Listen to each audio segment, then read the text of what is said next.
Only that was a reporter who was making that tape. How would the Queen think about that? And selling that access. We're going to find out. And the question is whether or not the royals are for sale. It is a brand new hour of America's Newsroom, and I'm Martha McCallum. Thanks for being with us. I'm Bill Hemmer. More of that tape in a moment, where the Duchess reportedly drowning in debt at the moment, seen bursting into tears on that video after accepting a bag of money.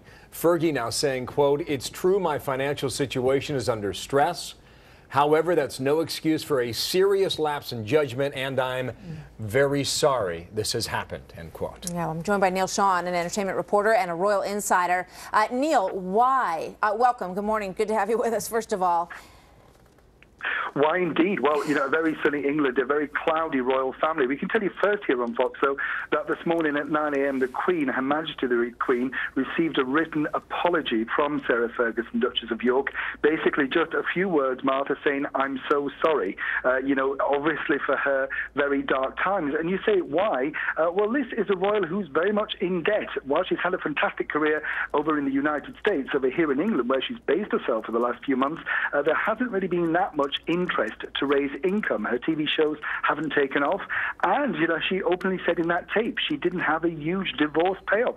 What does a royal do, an ex-royal like, in fact, to make some money? Yeah, you know, I think people look at that and they say, a royal family member, how could she possibly not have any money? But, you know, as we've seen in the past, sometimes, you know, there's lots of real estate, lots of artwork, not a whole lot of cash.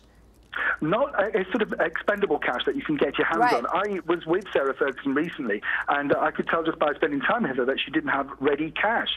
She is a lovely lady, by the way, a very, very vulnerable, heartwarming lady, and I'm not just saying that. You know, she seems to be a bit guileless in the way that she treats and trusts people. I think this is how she's got herself in this situation. Yeah. And the bottom line is she would never go to Prince Andrew. She recently turned down, by the way, a chance to be on a major reality TV show here in England because she didn't want to offend the Queen. That could have raked in nearly £1 million, but she said, if I do that, I will have offended the Queen, and I really, really like her. So consequently, she's got double standards, and I think maybe this time along the line, she is thinking in debt slightly and thinking, this is a quick way of making some money. Right. Nobody will know. What a lapse in judgment, as she rightly says. Boy, that reporter clearly wanted to catch her in this kind of very compromising situation, and it remains to be seen whether Andrew had any inkling of this. There's no indication that he did, and there'll be a lot more on this story. Neil, it's good to hear from you. Thank you very much. A pleasure. Thank you. All right, Neil Sean reporting.